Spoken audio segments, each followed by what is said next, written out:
Bienvenidos, bienvenidas. Soy Miguel Winter y esto es A las Puertas de la Psicoterapia.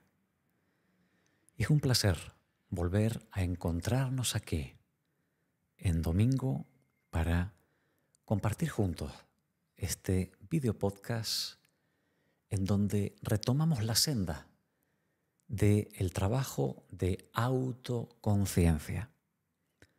Como sabes muy bien, el trabajo de autoconciencia tiene una fuerte conexión de una parte con el propio autocuidado, ese esfuerzo o intención honesta por nuestra parte de estar a nuestro propio servicio, de defender nuestros derechos, de proveernos de los estímulos que necesitamos y de el mantenimiento, alimento, afecto, aceptación y validación que merecemos primero de nosotros para con nosotros mismos.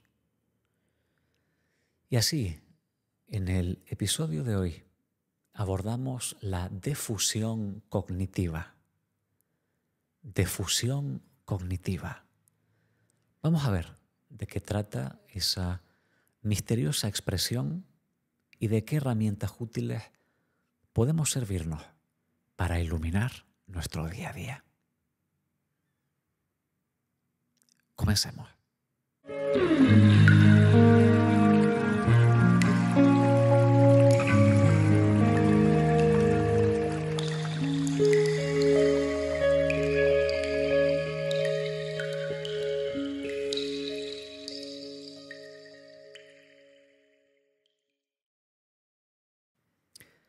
Y así, en la sesión podcast de hoy, vamos a seguir aproximadamente la siguiente estructura. Voy a comenzar introduciendo el concepto de defusión cognitiva, así como profundizar en la psicología del pensamiento, de sus procesos, de su salud y de su psicopatología. Asimismo, realizaremos una breve práctica guiada que voy a llevar a cabo aquí contigo y finalizaremos, un poquito integrando las principales ideas que iré presentando, como haciendo algunas propuestas prácticas de aplicación cotidiana que puedan ser tal vez útiles para la mayoría de personas. Bueno, el pensamiento es poderoso.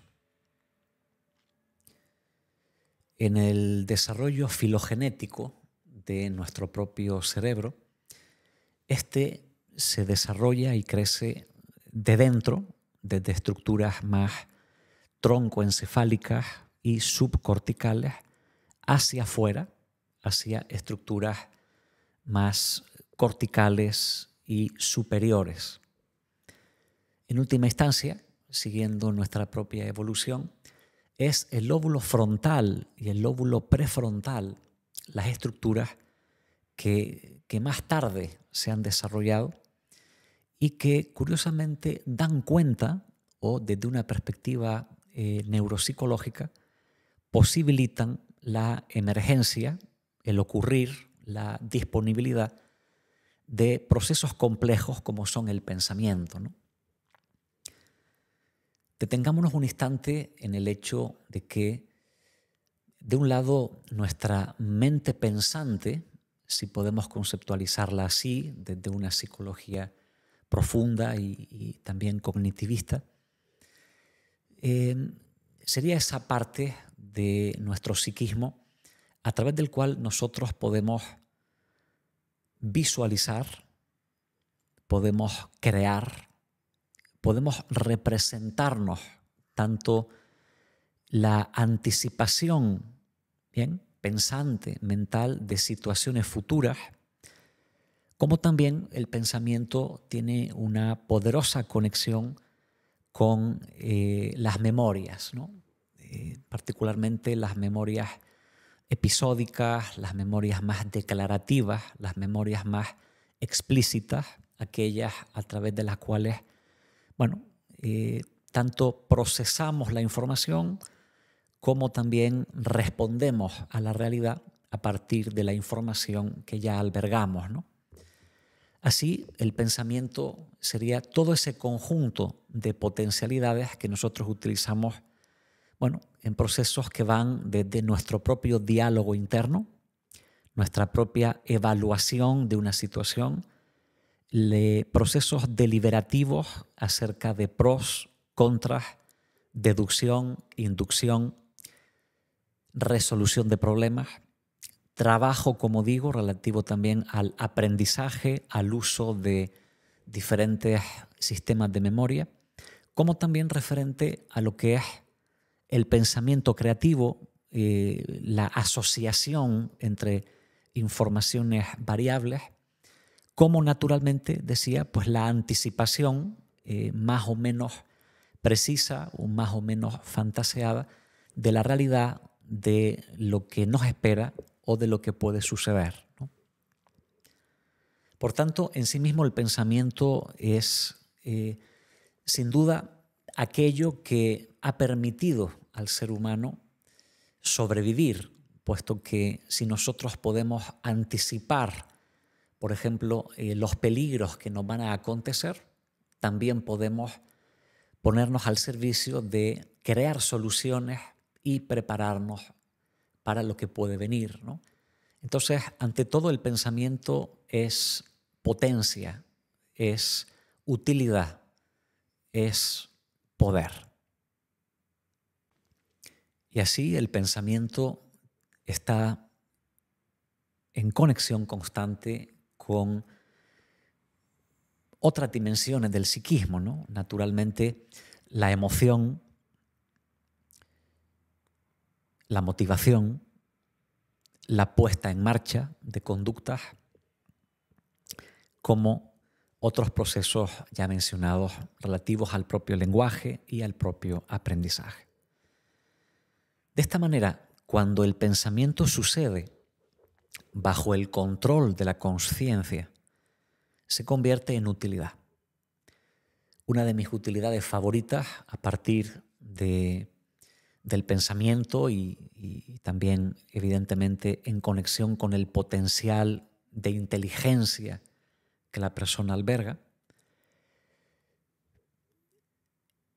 es la acción de planificar, ¿no? Hemos hablado en el vídeo acerca de la autoría vital, acerca también de los principios de autocuidado, de la importancia de planificar el propio tiempo, ¿no? Cuando planificamos hay un proceso pensante que realmente es alto, exhaustivo y que, bueno, en un rendimiento alto, pues nos permite, por ejemplo, ser autores, ¿no?, de nuestro propio tiempo, de nuestra propia vida, al modo en el que en ese episodio les expliqué. Así, cuando el pensamiento ocurre y es manejado bajo la propia conciencia, estamos en el caso de, bueno, poderosas aptitudes y herramientas.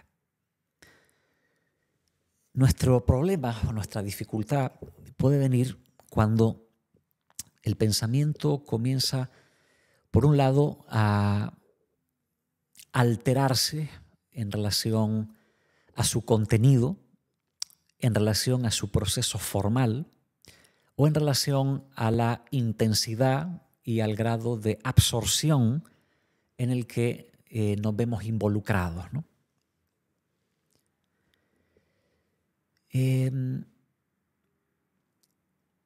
¿Qué significa difusión cognitiva? Piensa un instante en esa palabra, difusión.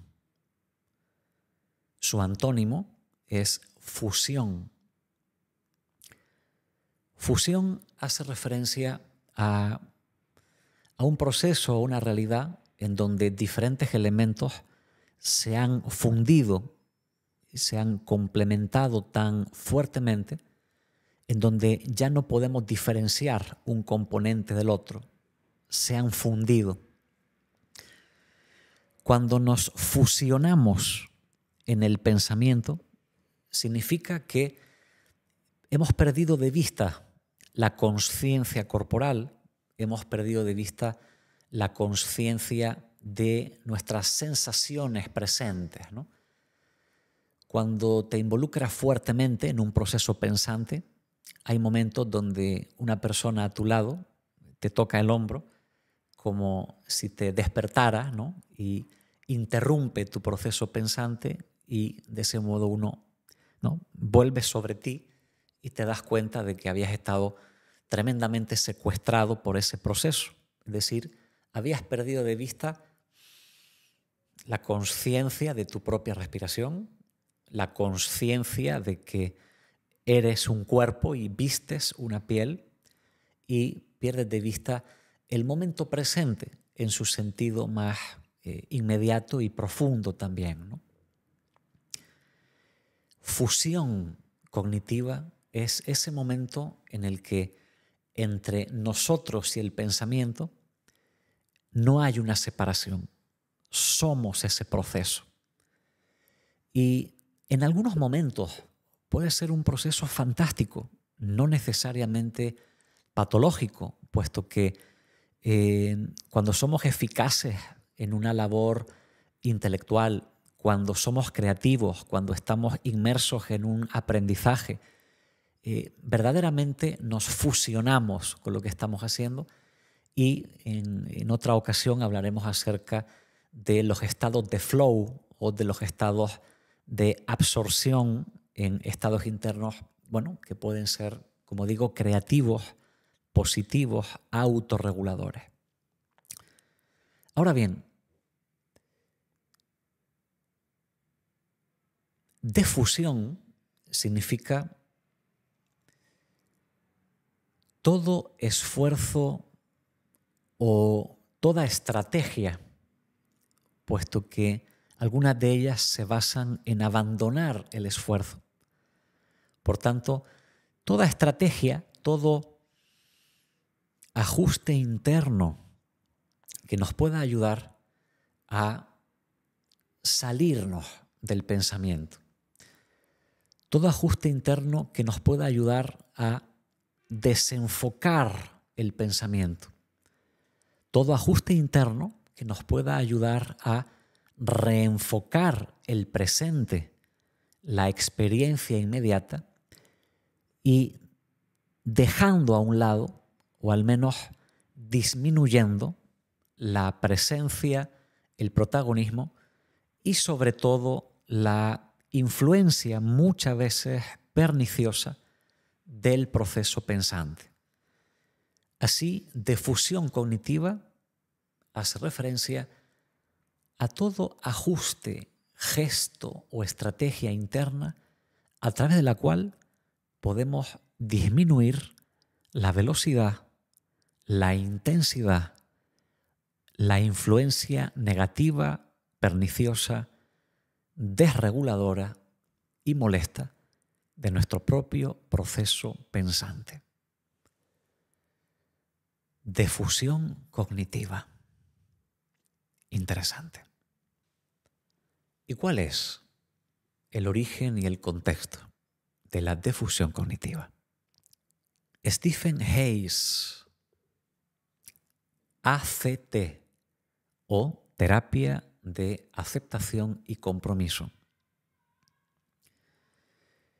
Especialmente en los últimos 10, 12, 15, 20 años,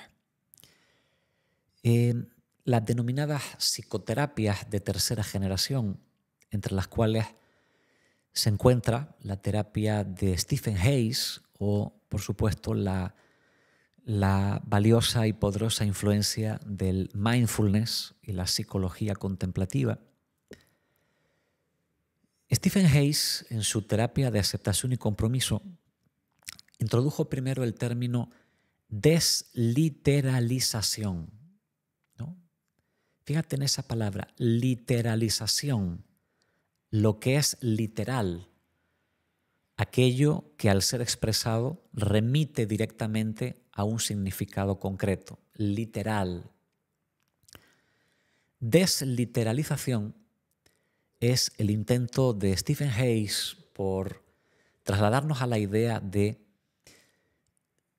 nuestro proceso pensante a la hora de analizar nuestra realidad, por ejemplo, a la hora de mirarnos a nosotros mismos, nuestro autoconcepto, la idea que tenemos de nosotros, de nuestra valía, de nuestra persona, la narrativa que construimos sobre quién somos, cómo muchas veces, cómo interpretamos la realidad, ¿no? Cómo procesamos la información en una determinada conversación, cómo procesamos la información cuando alguien nos está compartiendo un problema personal.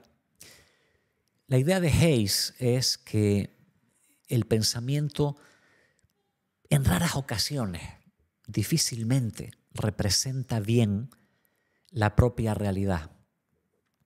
Posiblemente podríamos debatir con enorme pasión filosóficamente acerca de si existe una realidad, hay una realidad objetiva que descubrir, acerca de las narrativas que construimos y acerca de, del constructivismo y de diferentes filosofías del pensamiento, ¿no? No obstante, lo que plantea Hayes es que nuestro pensamiento difícilmente representa con nitidez, con claridad o con objetividad la propia realidad. Por tanto, puede ser muy importante muchas veces tomarle cierta distancia, desliteralizar algunas cosas, ¿no?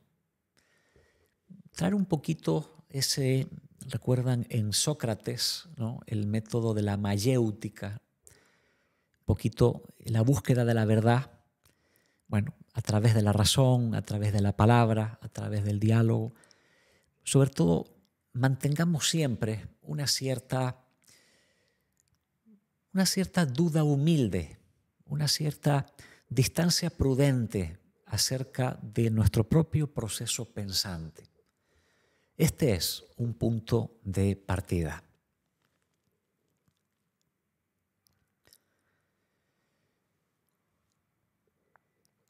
A lo largo de la historia de la psicoterapia, especialmente la psicoterapia de origen cognitivista o los modelos cognitivos o cognitivo-conductuales, particularmente han planteado desde los trabajos de Aaron Beck, Albert Ellis, entre otros muchos, la clásica tarea terapéutica de la reestructuración cognitiva.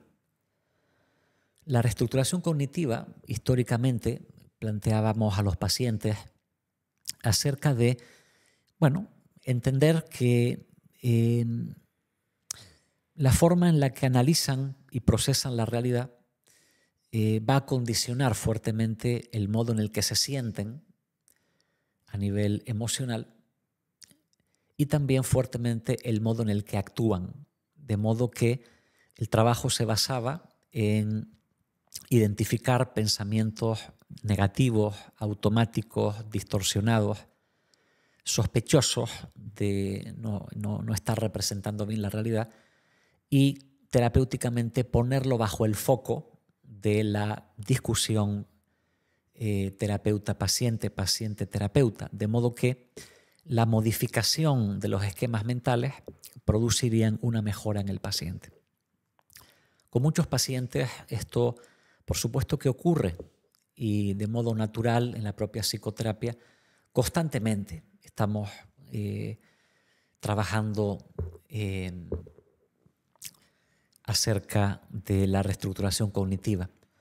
Sin embargo, el cambio de paradigma proveniente del mindfulness, de las psicologías profundas y que Stephen Hayes toma para su terapia de aceptación y compromiso en este concepto de defusión cognitiva, la idea no es tanto involucrarse en discutir el pensamiento, puesto que esto sería una manera más de fusionarse, de sobreimplicarse y de agregar tensión, ¿no?, redundando sobre el mismo proceso pensante.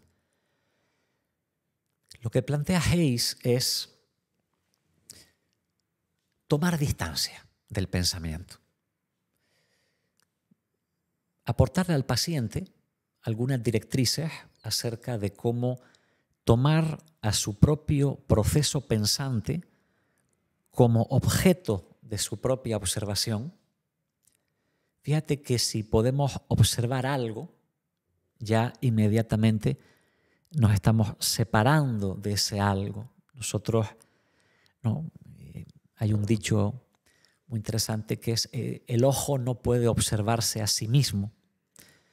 Sin embargo, si nosotros podemos ser conscientes de algunos parámetros del proceso pensante, en un sentido profundo esto significa que nosotros no somos el pensamiento, ¿no? La conciencia que somos puede de alguna manera tomarle distancia, fusionarse como defusionarse, ¿no? Fusionarse, involucrarse, como separarse, defusionarse, observar. Y vamos a ver en unos pocos minutos algunas primeras pautas prácticas sobre cómo tomar al propio pensamiento como objeto de observación. Heme aquí pensando, heme aquí consciente de mí y consciente de que estoy empleando el lenguaje, la memoria, el conocimiento, el pensamiento para compartir contigo. Este instante en el que al inhalar tomo conciencia de mí, regresando a esta butaca y a este presente.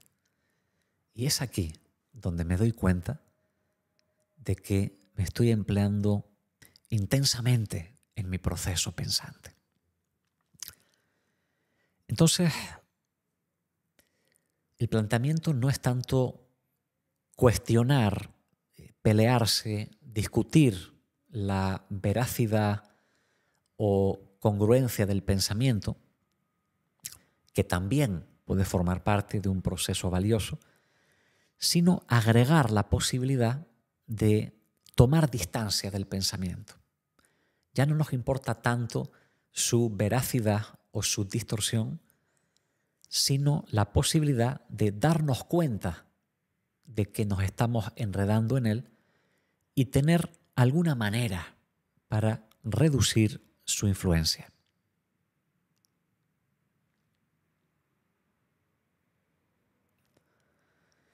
Así vamos contextualizando un poquito cómo surge la idea de Hayes. Vamos entendiendo acerca de la utilidad del pensamiento cuando opera bajo la luz y la voluntariedad de nuestra propia conciencia, y la importancia de ir más allá de la reestructuración cognitiva.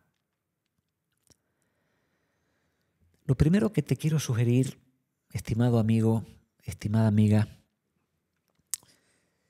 es acerca de cuál es el aspecto que tienen los procesos pensantes de los cuales te puede convenir separarte y aplicar defusión. ¿De acuerdo? Vamos a tratar a continuación de dar 4 o 5 pautas acerca de qué aspecto tienen, ¿no?, esos pensamientos de los que precisamos, o esos procesos pensantes que se diferencian de lo que es creativo, de lo que es adaptativo y funcional, y que nos lastiman en ocasiones severamente, incluso llevándonos a el sufrimiento y el trastorno. Bueno, en la psicopatología, casualmente tengo por aquí cerca, mi manual favorito ¿no?, de mi manual favorito de psicopatología, los 2 volúmenes de Amparo Belloc, totalmente indispensables, ¿no?, y necesarios para todo profesional de la salud mental. Y recordaremos que históricamente, ¿no?, en el estudio de la psicopatología se ha diferenciado siempre, ¿no?, en el capítulo de psicopatología del pensamiento, lo que son los trastornos formales del pensamiento, que son diversas categorías acerca de, bueno, de la logicidad o ilogicidad del proceso pensante, acerca también de cómo éste ocurre y de el grado en que se distancia del funcionamiento óptimo, o incluso, como sucede en los trastornos del contenido del pensamiento, la persona puede llegar al delirio, ¿no? Naturalmente, desde la ilogicidad, la tangencialidad, la fuga de ideas, etcétera, etcétera, hasta el delirio, la ruptura con la realidad. En alguna tertulia terapéutica con algún compañero, bueno, vamos a revisar la psicopatología del pensamiento desde una perspectiva de salud mental y psiquiátrica. No es este el momento para ello. Sí quiero mostrar que el trabajo de defusión cognitiva yo estimo que es particularmente útil, sobre todo cuando hablamos de un proceso pensante más dentro del espectro de la normalidad cotidiana, más dentro de lo que es el espectro neurótico, ¿no? Decía, bueno, desde la historia del psicoanálisis, Sigmund Freud, y después desde la cultura cinematográfica, ¿no?, por ejemplo, en Woody Allen, neuróticos somos un poco casi todos, ¿no? Neurosis o el neurótico es la persona que, bueno, que constantemente puede caer en una duda, que delibera, pasa mucho tiempo fantaseando, la persona que, bueno, de una forma constante o frecuente se encuentra en un conflicto conversacional dentro de su mente, en un proceso deliberativo de pros y contras, o en una conversación en su cabeza acerca de su propia valía, acerca de, ¿no?, en una constante moviola, en una constante crónica de qué ha hecho, si ha estado a la altura de ciertas cosas y de qué amenaza será la próxima que le sobrevendrá en el presente, ¿no? Hay personas que puedan considerar que ellas mismas son su propio enemigo o que están ya en la realidad futura cuando todavía ésta no ha llegado. Bueno, hablamos de un trabajo para centrar más en este tipo de procesos pensantes, ¿no? Nos vamos a separar ahora un momentito de la psicopatología del pensamiento, del delirio, de la psiquiatría más médica, ¿no? Muy bien, entonces, ¿qué aspecto han de tener, ¿no? ¿Qué aspecto tienen esos procesos pensantes de los que tenemos que prestar atención para podernos separar un poquito de ellos? Bueno, lo primero es identificarlos, ¿no? Sobre todo identificar aquellos pensamientos que tienen un contenido invalidante, absolutista. Y vamos a seguir para ello. A mí me gusta mucho la triada cognitiva que planteaba el autor Aaron Beck. Particularmente Beck planteaba la triada cognitiva dentro de lo que es los procesos depresivos. Naturalmente, en la depresión, bueno, hay causas multifactoriales, ¿no?, que pueden ir desde la predisposición genética a la desregulación de ciertos neurotransmisores, a la presencia de enfermedades médicas, junto naturalmente con procesos donde la persona ha estado sometida a un gran estrés o donde se ha sentido fuertemente amenazada o alrededor de diferentes estresores, pérdidas o situaciones vitales, ¿no? Aaron Beck mostraba que hay procesos pensantes que son bastante mantenedores de la depresión y del sufrimiento humano, muchas veces un sufrimiento innecesario en general, ¿no? Así Beck plantea su triada cognitiva. Él plantea, aunque fue una teoría que se ha ido luego reformulando, en esencia pasamos mucho tiempo enredados en el pasado. ¿Habré estado a la altura de aquella situación? ¿Realmente me merecía que tal persona me tratara así? Muchas veces nuestro estado de ánimo condiciona que regresemos, revisitemos el pasado y sobre todo de una forma selectiva, centrándonos mucho en situaciones que están asociadas a emociones o hechos que consideramos dolorosos y negativos, ¿no? Cada vez que revisitamos situaciones negativas, reactivamos también discursos negativos, afectos negativos y actitudes negativas hacia nosotros mismos, ¿no? Naturalmente hay formas útiles de pensar en el pasado y la autocrítica sana y el aprendizaje tienen mucho que ver con eso. Pero siempre que te descubras invalidándote,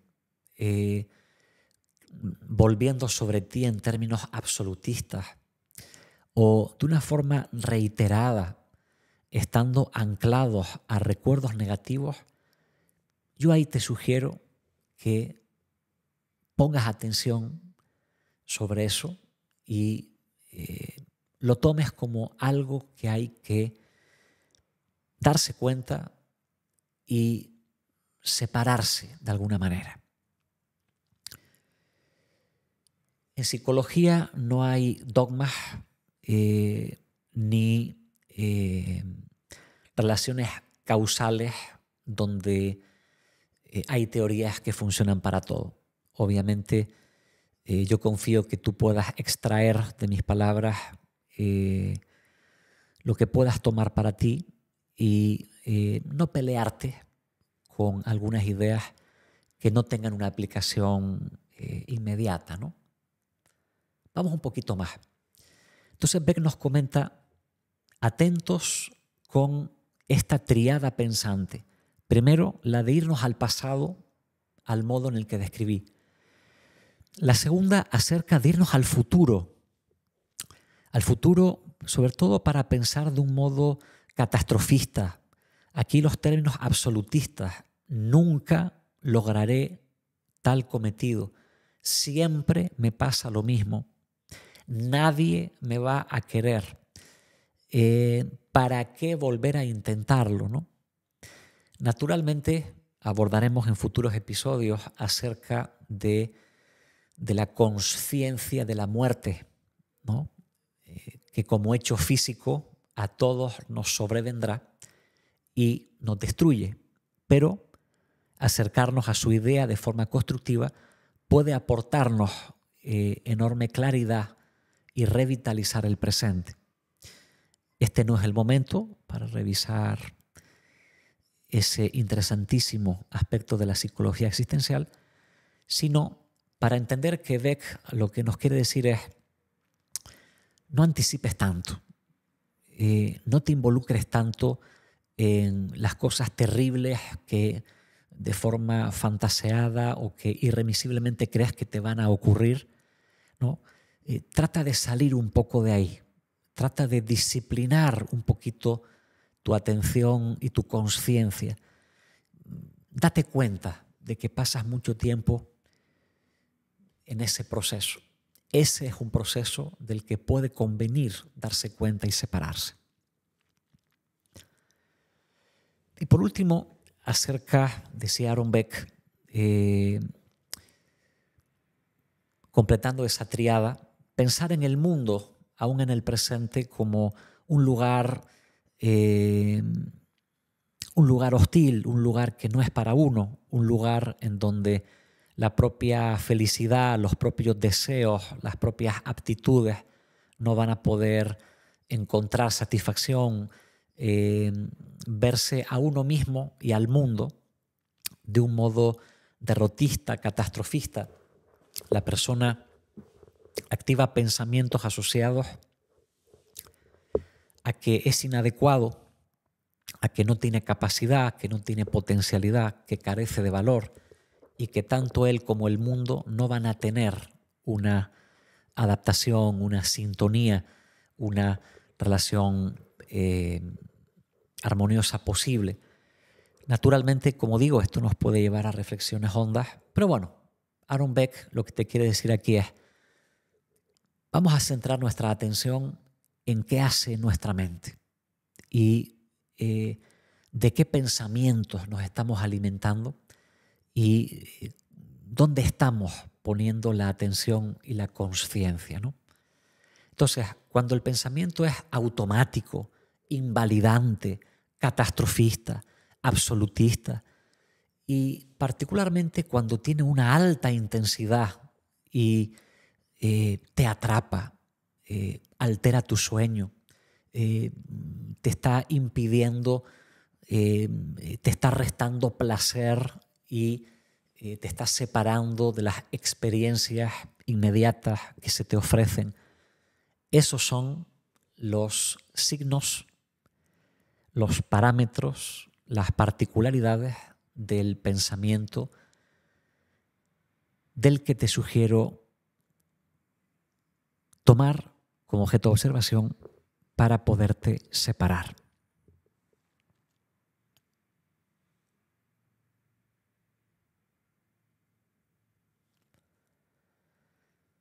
Bueno, vamos a ver ahora algunas propuestas acerca de la defusión y qué puede ayudarnos, qué podemos hacer por nosotros para mejorar frente a estos procesos, ¿no? Te sugiero que tomes un sorbito de agua, que te puedas hidratar y vamos a hacer juntos. Apenas nos tomará, en fin, de 3 a 5 minutos, una pequeña práctica donde vamos a mirar un poquito hacia adentro y en esa pizarra que es el espacio interno de tu conciencia, vamos a plantear 2 o 3 ideas experiencialmente.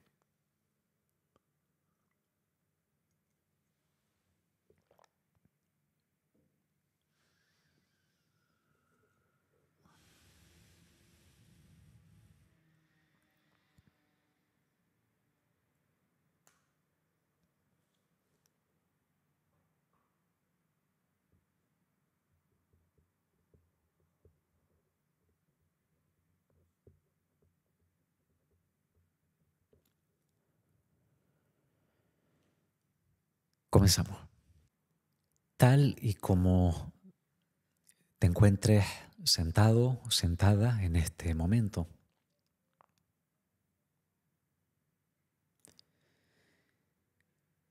sé consciente de el apoyo de tu cuerpo. Tal vez el contacto de pies sobre el suelo, contacto de nalgas y espalda.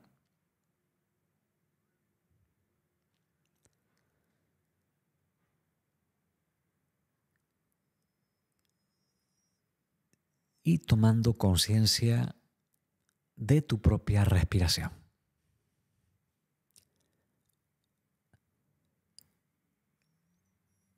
Unimos ahora esos 2 elementos. Al inhalar, siente el cuerpo.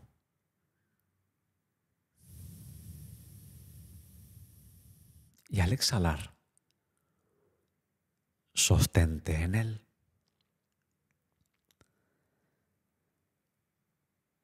En el momento en el que somos conscientes y nos damos cuenta de que estamos enredados en procesos pensantes, lo primero es darse cuenta. Heme aquí, de nuevo secuestrado por estos pensamientos invalidantes. Una vez te das cuenta, activa la consciencia del cuerpo y la consciencia de la respiración. Cuando acompasas esos dos elementos, siento el cuerpo. Inhalamos y descanso en él. Exhalamos. Ya en ese momento no solamente estás pensando, además de estar pensando, también estás sintiendo, estás activando el anclaje atencional a la consciencia del cuerpo y de la respiración. Ya estás comenzando a competirle el espacio al pensamiento. Ya el pensamiento no lo está ocupando todo.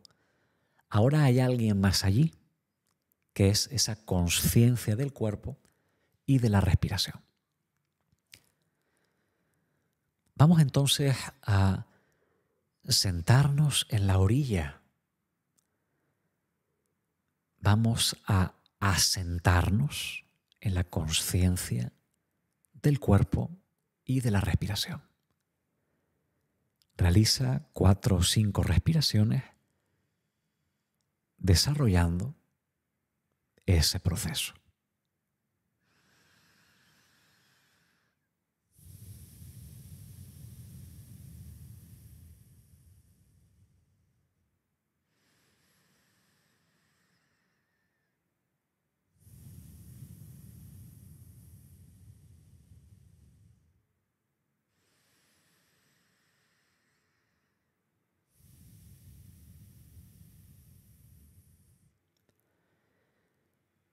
Conténtate sencillamente con que el pensar no lo ocupe todo. No te pierdas de la respiración. Así te asientas en la orilla del presente.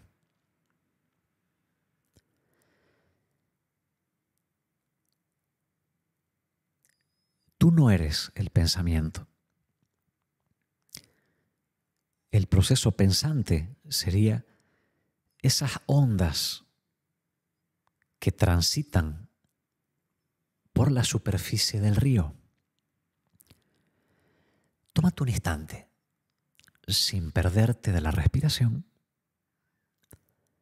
para observar qué hace el pensamiento.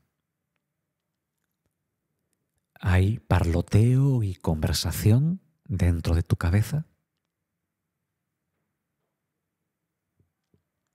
¿Algún recuerdo?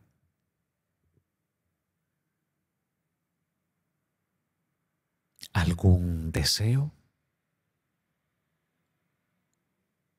¿Alguna queja? ¿Imágenes que van y vienen? Sea como sea, está bien. No te pierdas de la respiración. Desde el asiento en ella, simplemente observa. ¿Qué hace la mente?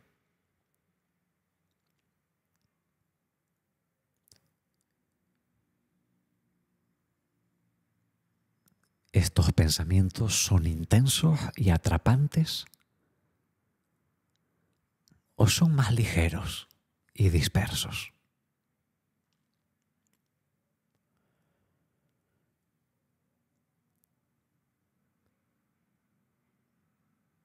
¿Refieren al futuro? ¿Al pasado? ¿Te juzgan? ¿Te criticas?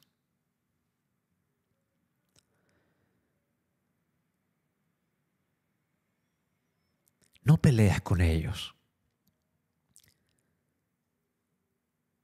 no representan la realidad.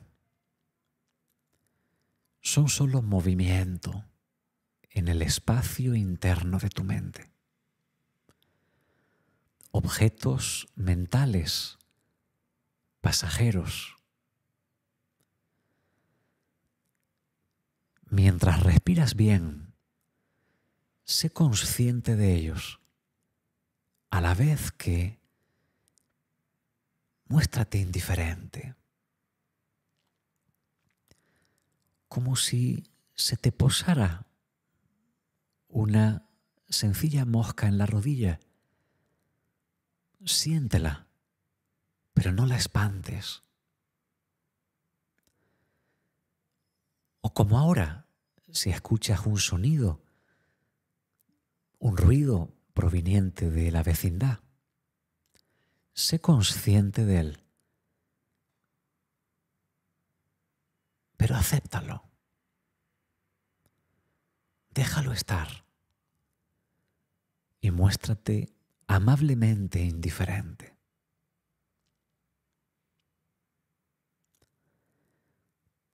Estamos a punto de finalizar. Antes de abrir los ojos, simplemente visualízate ahí, en esa orilla, consciente del ir y venir de tu propio respirar. Y sigue observando de esa forma consciente e indiferente el proceso pensante. Entendiendo así que es posible tomar cierta distancia, observar, separarte, comprendiendo mejor la naturaleza pensante y ayudándote a ti mismo, a ti misma, a disminuir su influencia. Cuanto mayor la consciencia del presente, del sonido que te rodea, del tacto de tus manos, de la sensible piel y del vaivén rítmico y espacioso de tu propia respiración, a mayor enfoque,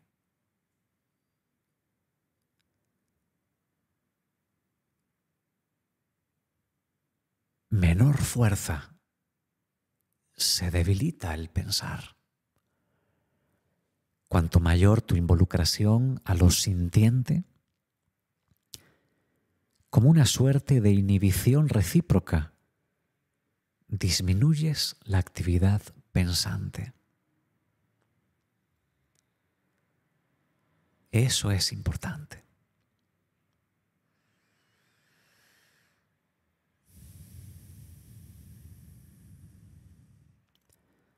Vamos a tomarnos 20 segundos más en esta meditación para aprender.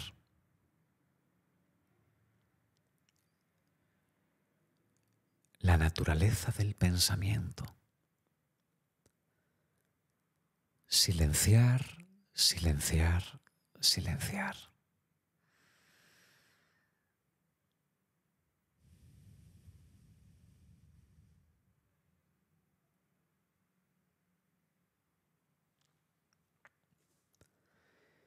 Y llegando al tramo final de este video podcast,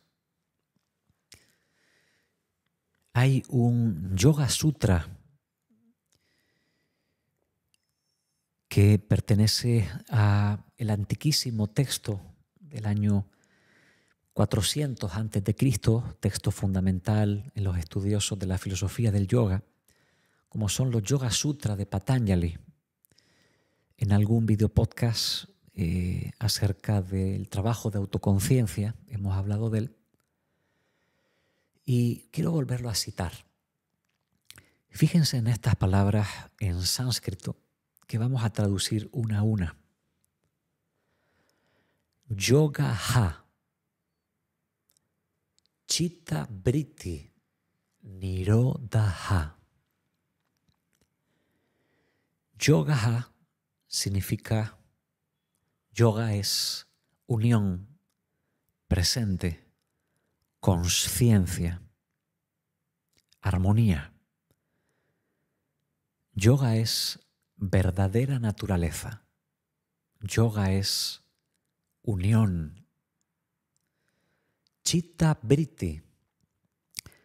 Chitta puede traducirse como mente, mente consciente. Y vritti, los vrittis,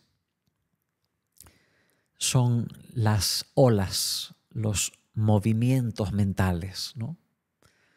Los pensamientos. Chitta-vritti es ese movimiento mental, esa actividad de la mente pensante. Y nirodha significa, nirodha es cese, es detención. Entonces, yogas chitta-vritti nirodha. La unión ocurre cuando los movimientos mentales cesan. Hay 2 Yoga Sutra más que profundizaremos en otra ocasión, pero que su traducción dice, en palabras sencillas, cuando los movimientos mentales cesan, la persona reside en su verdadera naturaleza. Pero cuando los movimientos mentales atrapan y arrastran, la persona ha perdido su grandeza. Sabias palabras de la filosofía yógica y que conectan fuertemente con nuestra sesión podcast de hoy, ¿no? Fíjense qué bonitas palabras, ¿no? La unión ocurre, el acceso a tu verdadera naturaleza, a ese ser sintiente, pacífico y que anhela estar en paz y que vive en ti, cuando los movimientos mentales cesan. Eso es interesante. Cuando te involucras en la experiencia inmediata, cuando formas parte de lo que haces, cuando experimentas un momento con significado vital, cuando tus sentidos yacen encendidos, tus ojos curiosos para ver, tus oídos abiertos para escuchar, tu boca, tu lengua y tu nariz sintientes para vibrar, tu piel sensible para ser tocada, tu respiración encendida y tu corazón abierto. A mayor conciencia del presente, a mayor activación de los sentidos, Pratyahara, a mayor conexión con la conciencia del cuerpo y del respirar, mayor silencio en ti, menor influencia pensante y más cerca de tu verdadera naturaleza.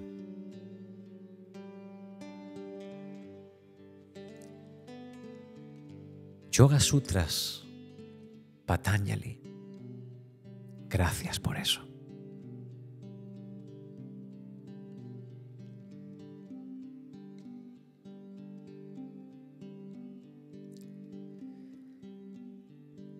Quienes tengan un interés hondo en profundizar acerca de la difusión cognitiva y la naturaleza pensante, le sugiero acceder a Sincronía a Compases, programa de autodesarrollo a través de la meditación, donde existe la práctica de fusión cognitiva, ejercicio de 45 minutos, donde muchos procedimientos tomados de Stephen Hayes están presentes y activos a lo largo de esa práctica de meditación guiada.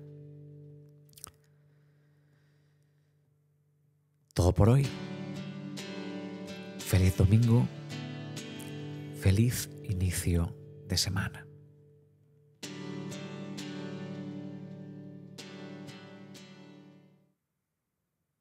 Silenciar, silenciar, silenciar.